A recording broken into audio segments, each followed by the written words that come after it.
الله من الشيطان الرجيم. بسم الله الرحمن الرحيم. يا أيها الذين آمنوا أطيعوا الله وأطيعوا الرسول. وقال الله تبارك وتعالى: قل إن كنتم تحبون الله فاتبعوني يحببكم الله ويغفر لكم ذنوبكم والله غفور رحيم. وقال النبي صلى الله عليه وسلم: كل أمتي يدخلون الجنة إلا من أبى. وقيل من أبى يا رسول الله؟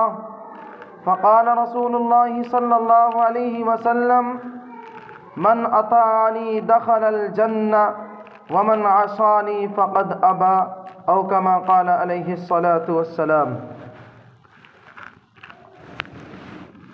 میرے محترم بزرگوں، میرے نوجوان بھائیوں اور دوستوں، اللہ تبارک و تعالیٰ کا بے پناہ احسان و کرم ہوا کہ اللہ تبارک و تعالیٰ نے ہم ایمان والوں کو اپنے پاک گھر میں جمع ہونے کی توفیق عطا فرمائی.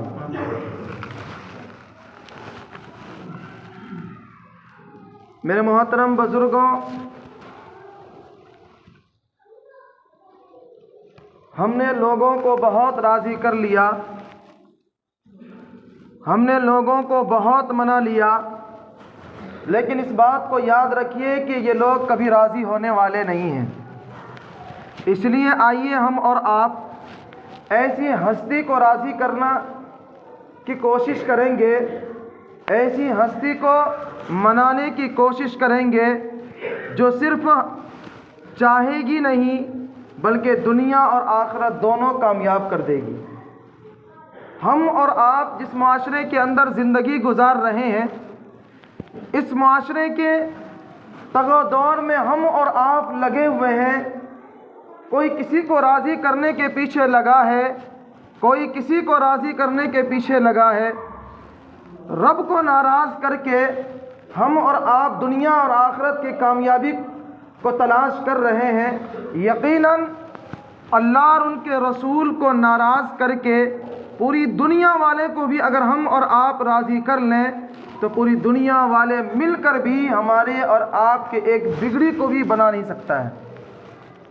لیکن یاد رکھیے، اگر اللہ اور ان کے رسول کو ہم نے اور آپ نے راضی کیا، ہم نے اور آپ نے ان کو منایا، ہم نے اور آپ نے لمحے لمحے پر ان کے احکام کا خیال رکھا، پوری کائنات کے اندر پوری کائنات ہم سے اور آپ سے ناراض ہو جائے تو یاد رکھیے گا، پوری کائنات مل کر کے بھی اگر ہمارا اور آپ کا ایک بال بھی بگاڑنا چاہے تو پوری کائنات مل کر بھی ہمارا اور آپ کا ایک بال بھی نہیں بگاڑ سکتی ہے.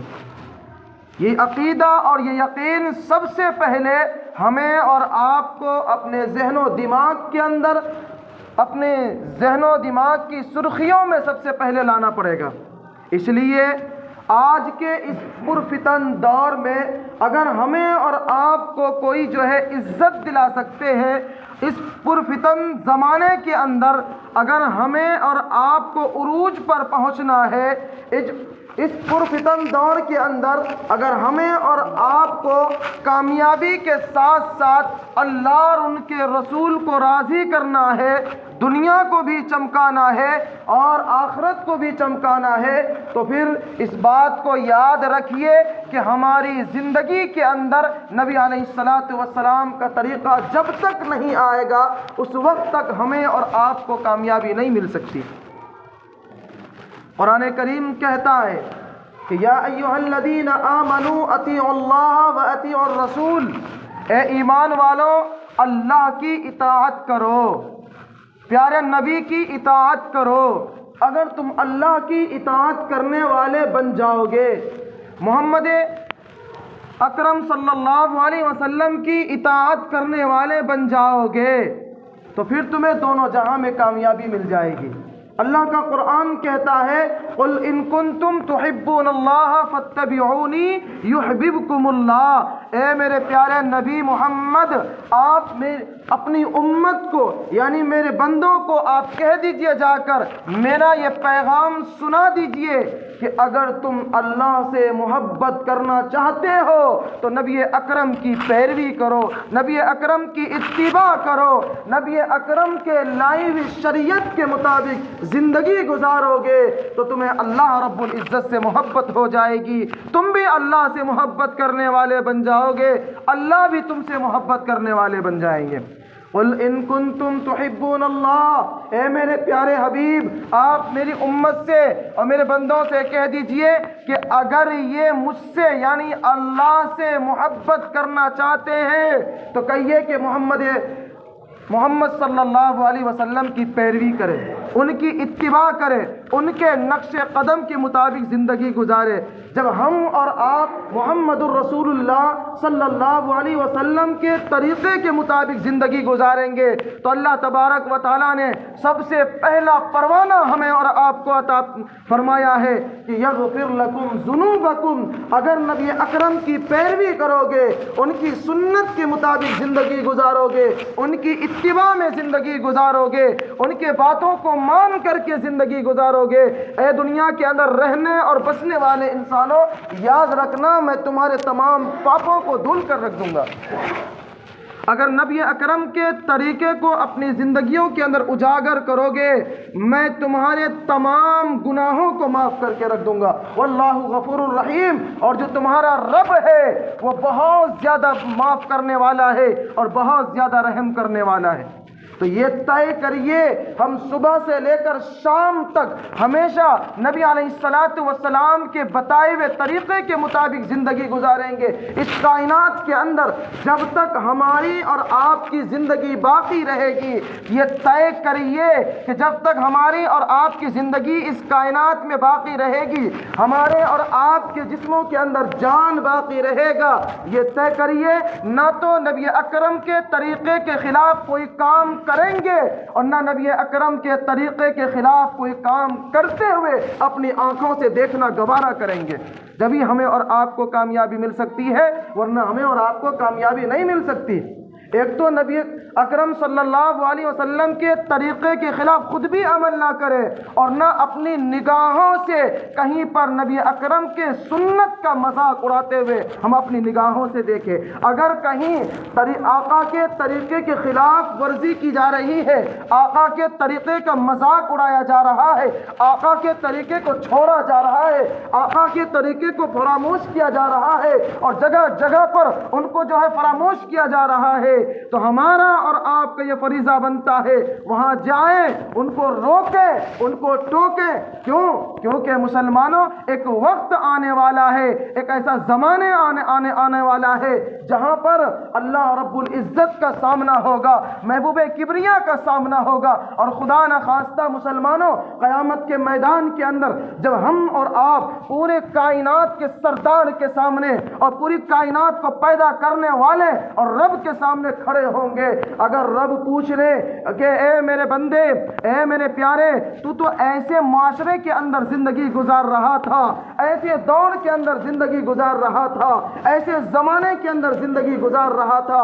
جس دور کے اندر ہر انسان اپنے کاروبار کو بڑھانے کے لیے، اپنی دکان کو بڑھانے کے لیے، اپنے عہدے کو بڑھانے کے لیے، اپنے منصب کو بڑھانے کے لیے، اپنی کامیابی کے لیے، اپنی شہرت کے لیے وہ جو پرچار اور پرسار کیا کرتا تھا، اگر کوئی کمپنی چلاتا ہے وہ کمپنی کے پرچار کو جگہ جگہ جا کر کے اس کے فضائل کو بتا رہا تھا، تو اس زمانے کے اندر تو زندہ تھا جس زمانے کے اندر انسان اپنے آپ کو دنیا کے اندر کیسے کامیاب بنا لے، ہر کوئی انسان اپنے جو ہے عہدے کا پرچار کیا کرتا تھا۔ ذرا اے انسان بتا، تو جس زمانے کے اندر تھا، جس زمانے کے اندر زندگی گزار رہا تھا، بتا میرا یہ طریقہ مٹ رہا تھا، میرے طریقے کو چھوڑا جا رہا تھا، میرے پیارے نبی کی سنت کا مذاق اڑایا جا رہا تھا۔ ایک زمانہ ایسے آنے والا تھا جب جو ہے سال کے بدلنے پر خوشیاں منائی جا رہی تھی، شادی بیاہ کا موقع آتا تھا تو نبی اکرم کی سنتوں کا مذاق اڑایا جاتا تھا۔ نبی اکرم کا طریقہ ہے کھانا جو ہے بیٹھ کر کھانا کھایا جائے۔ آج تمہاری نگاہوں کے اندر، تمہارے معاشرے کے اندر ڈائننگ ٹیبل کے اوپر بیٹھ کر کے کھانا کھایا جاتا تھا۔ شادی کی فنکشن کے اندر اور خوشیوں کی فنکشن کے اندر وہاں پر نبی اکرم کی سنتوں کا مذاق اڑایا جاتا تھا، اور شادی بیاہ کے اندر کھڑے طور پر اور مرد و عورت کا اختلاط کر کے کھانوں کو کھلایا جاتا تھا، کھانا کھایا جاتا تھا۔ اے میرے بندے، بتا تو نے میرے محبوب کی سنت کو زندہ کرنے کے لیے تو اس زمانے کے اندر تھا جس زمانے کے اندر انسان اپنے مفاد کا پرچار کر رہا تھا، بتا تو اس زمانے کے اندر رہ کر کے میرے پیارے محبوب کی سنتوں کا کیا پرچار کیا؟ میرے نبی کے اخلاق کس کو بتائے؟ میرے نبی کے کردار کس کو بتایا؟ میرے نبی کی سیرت کس کو بتایا؟ میرے نبی کی زندگی کے بارے میں کس کو بتایا؟ میرے نبی کے غزوات کے بارے میں کس کو بتایا؟ میرے نبی کے چہرے کے بارے میں کس کو بتایا؟ میرے نبی کی خوبصورتی کے بارے میں کس کو بتایا؟ بتا تو جس زمانے کے اندر تھا میرے نبی کا اور میرے محبوب کا تو نے پرچار کیا تھا یا میرے محبوب کا پرچار نہیں کیا تھا؟ بتائیے، ہم اور آپ جواب دے پائیں گے؟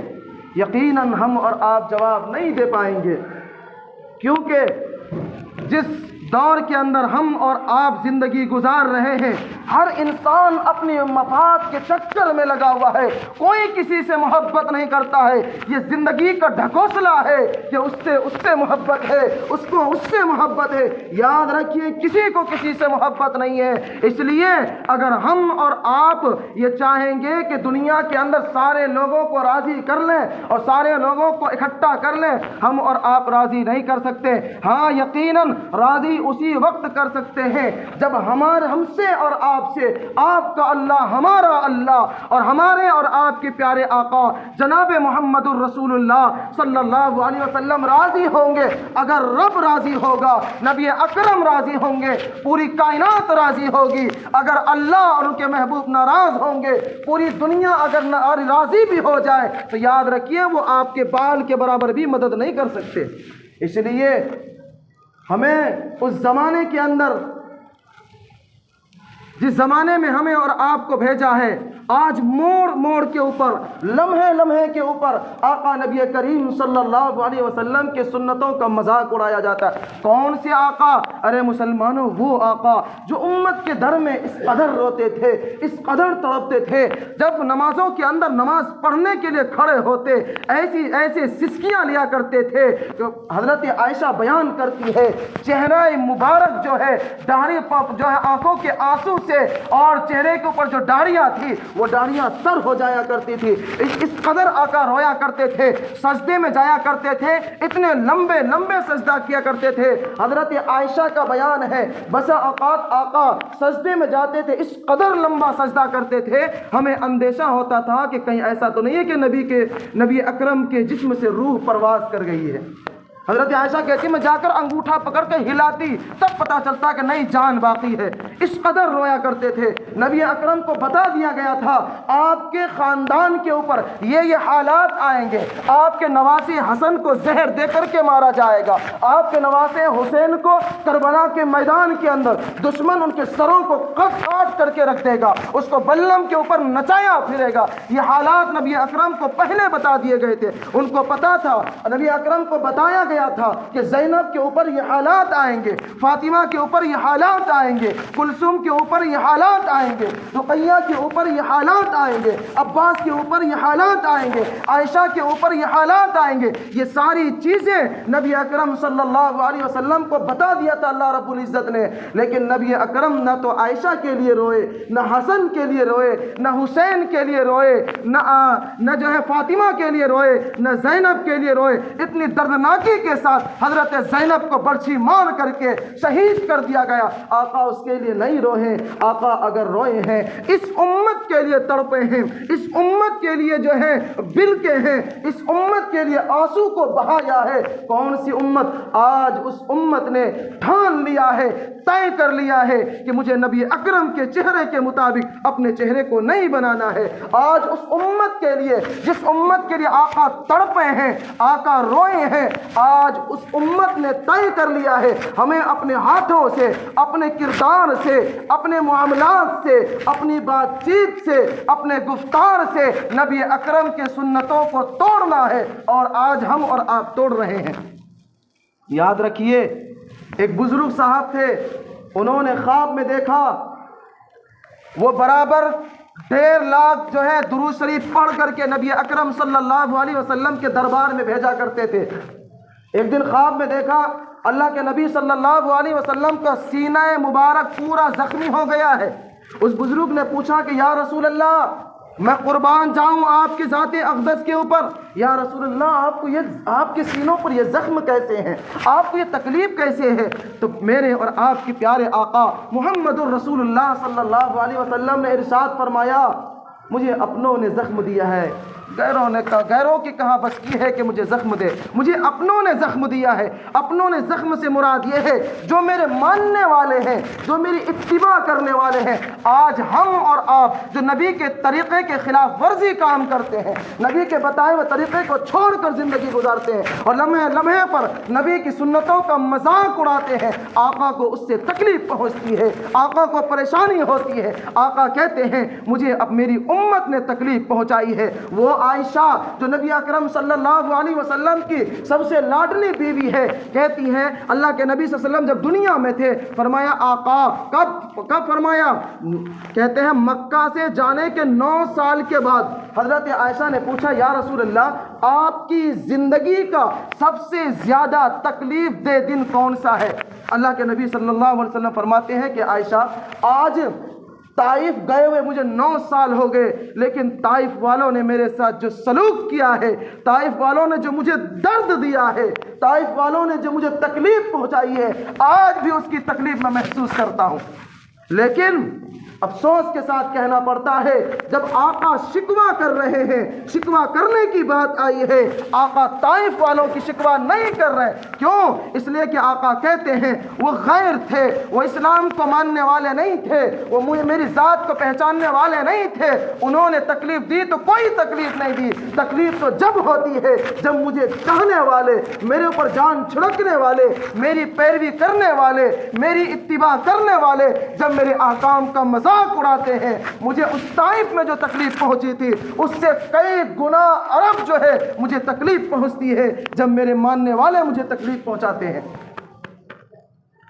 ایک صحابی رسول تھے، میں بہت مختصراً عرض کر رہا ہوں، ان کا نام عبداللہ تھا۔ مدینے کے قریب ذوالبجین جو ہے ایک گاؤں تھا، اس گاؤں کے اندر رہا کرتے تھے۔ ان کے ابا کا بچپن میں انتقال ہو گیا، اس کی ماں تھی، اس کی پرورش اس کا چچا کر رہا تھا، اس کی پرورش اس کا چچا کر رہا تھا۔ بڑی شان و شوکت کے ساتھ عمدہ کھانا کھلاتا تھا، عمدہ کپڑا پہناتا تھا۔ اچانک ایک دن کی بات ہے، اللہ کے نبی صلی اللہ علیہ وسلم کے شہر یعنی مدینے کے اندر وہ حضرت عبداللہ رضی اللہ تعالیٰ عنہ مدینے کے اندر آ گئے۔ ان کو پتہ چلا کہ کوئی نبی آئے ہیں، برگزیدہ نبی آئے ہیں۔ جب آپ کے چہرے کو دیکھا تو ان سے رہا نہیں گیا، وہ نبی اکرم صلی اللہ علیہ وسلم کے ہاتھوں پر ایمان لے آئے۔ حضرت عبداللہ خود اپنی شکل و صورت کے اعتبار سے بہت خوبصورت تھے، چھوٹے سے معصوم بچے تھے۔ یہاں سے مدینے سے نکل کر ایمان اللہ کے نبی کے ہاتھوں پر ایمان کو قبول کر کے جب اپنے گاؤں ذوالبجین جاتے ہیں تو وہاں جب اللہ کے نبی سے محبت ہو گئی تھی، لیکن محبت کو ظاہر نہیں کرنا چاہتے تھے کیونکہ پورے خاندان والے، پورے گھر والے اسلام کے مخالف تھے۔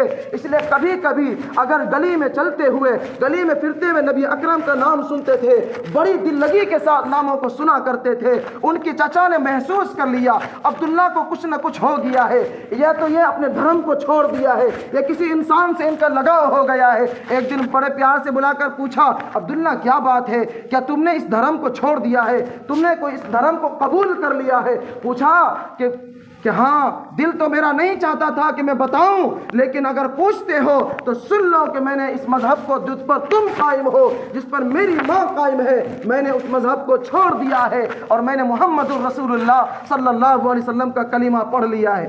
اتنا سننا تھا تو ان کا چچا کہتے ہیں نمک حرام، تجھے کھلاؤں میں تجھے پہناؤں میں, تجھے عمدہ کپڑے لا کر میں دوں, اور تو یہ نمک حرامی کرے کہ جس ماں باپ اور جس دادا اور نانا کے دین پر ہم قائم ہیں تو اس دین پر نہ چلے, تو اس دین کو چھوڑ دے. بہت مارا, بہت پیٹا, بہت ستایا, حتیٰ کہ حدیث پاک کے اندر آتا ہے اس کے جسم کے اوپر جو کپڑے تھے ان کو چھین لیا, بالکل مادر ذات ننگا کر دیا. جیسا ایک بچہ ننگا ہوتا ہے ایسے ہی ننگا کر کے اور گھر کے دروازوں پر لا کر کے, چوکھٹ پر لا کر کے اور لات سے دھکا مار کر کے گھر سے باہر نکال دیا. کہا جا, جب تو نے ہمارے باپ دادا کے دین کو چھوڑ دیا تو تیرے لیے میرے گھر کے اندر کوئی جگہ نہیں ہے. ماں تو ماں ہوتی ہے, ماں کے دلوں کے اندر تڑپ پڑی, لیکن چچا کی وجہ سے کچھ نہ کہہ سکی, چپکے سے چھت پر گئی اور اپنا چادر وہ استعمال کیا کرتی تھی, گھر کے کھڑکی سے ایک چادر کو گلی میں گرا دیا تاکہ میرا بچہ جو ہے اپنے جسم کو ڈھانپ لے. اس عبداللہ رضی اللہ تعالیٰ عنہ نے اس کپڑے کے 2 ٹکڑے کیے, ایک کپڑے سے اپنے سطر کو چھپایا اور ایک ٹکڑا اپنے چادر کی طرح اپنے جسم کے اوپر ڈال کر کے وہاں سے روانہ ہو گئے. گلیوں کے اندر چل رہے ہیں, دل میں خیال آ رہا ہے کیا کروں, کہاں جاؤں, کہاں مروں, کہاں کٹوں. آخرکار دل میں خیال آتا ہے جس شخصیت کی وجہ سے آج مجھے گھر سے نکالا گیا ہے, چلو میں انہی شخصیت کے پاس چلتا ہوں. حضرت عبداللہ مدینے کا رخ کرتے ہیں, مدینہ جاتے ہیں. نبی اکرم اپنی مسجد کے اندر تشریف فرما ہے, تمام صحابہ ارد گرد بیٹھے ہوئے ہیں. دور سے حضرت عبداللہ آ رہے ہیں, نبی اکرم کی نگاہیں ان پر پڑ جاتی ہے. نبی اکرم کو یاد آ جاتا ہے بڑا خوبصورت نوجوان, یہ وہ نوجوان ہے جنہوں نے اپنی شاندار زندگی کو چھوڑ کر کے, اپنی نعمت والی زندگی کو چھوڑ کر کے, اپنے آسائش کی زندگی کو چھوڑ کر کے آج میری جانب آ رہا ہے. جب وہ عبداللہ رضی اللہ تعالیٰ عنہ آئے, ان سے پوچھا کیا بات بنا. کہا یا رسول اللہ, میری جانیں آپ کے اوپر قربان ہو, آپ کے ہاتھوں پر ایمان لانے کے جرم میں میرے گھر والوں نے مجھے نکال دیا, مجھے ننگا کر کے بھگا دیا, مجھے گھر سے دھکے مار کر کے بھگا دیا. میں آپ کی دربار میں آ گیا ہوں. اللہ کے نبی نے تسلی دی, اللہ کے نبی نے کہا کہ اصحاب صفہ, یہ صفہ والے ہیں, ان کی میں جا کر آپ بھی بیٹھ جائیے, آپ بھی دین کو سیکھیے, لوگوں کو سکھائیے. وہ حضرت عبداللہ بیٹھ جاتے ہیں, وہ دین کی تعلیم سیکھنے سکھانے میں مشغول ہو جاتے ہیں. بہت مختصر کر کے مسلمانوں میں بتا رہا ہوں, ایک مرتبہ غزوات کا واقعہ آ جاتا ہے, ایک جنگ کا واقعہ آ جاتا ہے. اللہ کے نبی اس جنگ کے لیے تیار ہوتے ہیں. حضرت عبداللہ کہتے ہیں یا رسول اللہ میں بھی جانا چاہتا ہوں. حضرت عبداللہ ابھی نبی اکرم صلی اللہ علیہ وسلم کے ساتھ جانے کے لیے تیار ہو جاتے ہیں. جب راستے میں جاتے ہیں, ایک جگہ پر ہلکی ہلکی ٹھنڈ ہو رہی تھی, موسم ذرا سردی کا زمانہ تھا. اللہ کے نبی صلی اللہ علیہ وسلم نے راستے میں ایک جگہ پڑاؤ ڈالا. حضرت عبداللہ بھی ایک جگہ خیمہ لگا کر ٹھہر گئے. اچانک حضرت عبداللہ کی طبیعت بگڑ جاتی ہے, بخار آ جاتا ہے. جب طبیعت بگڑتی ہے, نبی اکرم کے پاس خبر پہنچتی ہے کہ حضرت عبداللہ بیمار ہو گئے ہیں اور بہت سخت بیمار ہو گئے ہیں. اللہ کے نبی اپنے خیمے سے نکلتے ہیں, بکر و عمر کو ساتھ لیتے ہیں, عثمان و علی کو ساتھ لیتے ہیں اور کہتے ہیں چلو عبداللہ کی تیمارداری کرنے کے لیے جا رہے ہیں. عبداللہ کی تیمارداری, ان کی جو ہے عیادت کرنے کے لیے جا رہے ہیں. یہ سب حضرات جاتے ہیں. حضرت عبداللہ کے جسم کے اوپر اتنا بخار تھا, اس بخار کی شدت کی وجہ سے آنکھیں بند ہو چکی تھی. اللہ کے نبی بیٹھتے ہیں. بیٹھنے کے بعد جب حضرت عبداللہ کے چہرے کو دیکھتے ہیں, پھر نبی اکرم کو یاد آ جاتی ہے اس انسان نے آسائش کی زندگی کو چھوڑ کر کے اس تکلیف دہ زندگی کو اپنے اندر عزم اتارا ہے. نبی اکرم کو پیار آتا ہے, محبت آتا ہے. آقا بیٹھتے ہیں, سرہانے سے تکیہ کو ہٹاتے ہیں, اپنی گود کے اندر لٹاتے ہیں. اپنی گود میں لٹانے کے بعد حضرت عبداللہ کی نگاہیں کھلتی ہے, اللہ کے نبی کے چہرے کا دیدار کرتے ہیں. اچانک اسی اللہ کے نبی کی گود میں حضرت عبداللہ کی روح پرواز کر جاتی ہے. اللہ کے نبی صلی اللہ علیہ وسلم آنکھوں کو بند کرتے ہیں, بہت ساری دعائیں دیتے ہیں اور کہتے ہیں کہ عبداللہ کے لیے کیا کرو, جنازے کے لیے تیاری کرو, ان کو نہلانے دھلانے کی تیاری کرو. نہلایا دھلایا گیا. نبی اکرم کھڑے ہوئے اور کہا کہ دیکھو عبداللہ کے لیے کفن کا انتظام نہ کرنا, آج میں اپنی کالی کملی کو اٹھا کر کے عبداللہ کے کفن کے لیے بناؤں گا. تو نبی اکرم نے اپنی چادر کو اتار کر کے حضرت عبداللہ کو کفن کے طور پر دیا. تو مسلمانوں غور کریے, جس انسان کو اللہ کے نام پر ننگا کیا گیا آج دنیا سے جا رہا ہے, تو پوری کالی کملی والے کی چادر کو اوڑھ کر کے دنیا سے رخصت ہو رہا ہے. اگر ہمیں اور آپ کو اللہ کے نام پر کچھ چھوڑنا پڑے تو چھوڑ دیجئے, اللہ کے نام پر کچھ بانٹنا پڑے تو بانٹ دیجئے, کیونکہ وہی رب دیتا ہے اور وہی رب چھین چھینتا بھی ہے۔ پھر اللہ کے نبی صلی اللہ علیہ وسلم حضرت عبداللہ کو اپنی چادر میں لپیٹ کر کے دفن کرنے کے لیے لے جانے لگے۔ جب قبر کے پاس گئے تو مسئلہ یہ ہے کہ مردے کو قبر میں وہی انسان اتارے جو مردے کا قریبی ہو، جو ان کا رشتہ دار ہو۔ عبداللہ کا کوئی قریبی نہیں تھا، سب چیزوں کو چھوڑ کر آئے تھے۔ تو نبی اکرم نے کہا کہ عبداللہ کو قبر میں محمد الرسول اللہ اتاروں گا۔ قبر میں اللہ کے نبی اترے، اور اترنے کے بعد جب میت کو قبر میں اتار دیا، اتارنے کے بعد کیا پیارا جملہ محمد الرسول اللہ نے کہا۔ مسلمانوں قربان جائیے، اگر ہمارے اور آپ کے لیے جملہ اللہ کے نبی کہہ دے، ہماری دنیا بھی کامیاب ہو جائے گی، ہماری آخرت بھی کامیاب ہو جائے گی۔ حضرت عبداللہ کو قبر میں رکھنے کے بعد محمد الرسول اللہ سے کہہ رہے ہیں، اے میرے پروردگار، اس عبداللہ سے میں تیرا محبوب رسول محمد الرسول اللہ راضی ہو گیا ہوں، اے اللہ تو بھی وہ عبداللہ سے راضی ہو جا۔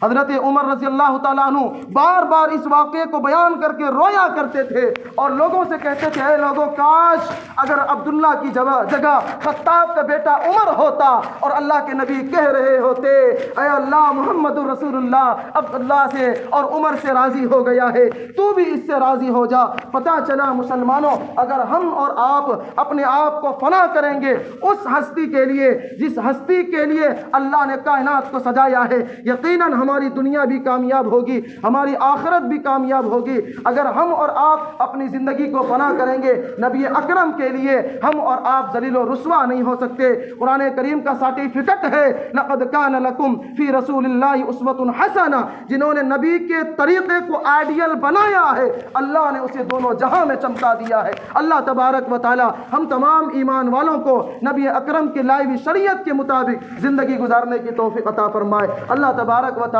کہنے سننے سے زیادہ عمل کرنے کی توفیق عطا فرمائے۔ وآخر دعوانا ان الحمد للہ رب العالمین۔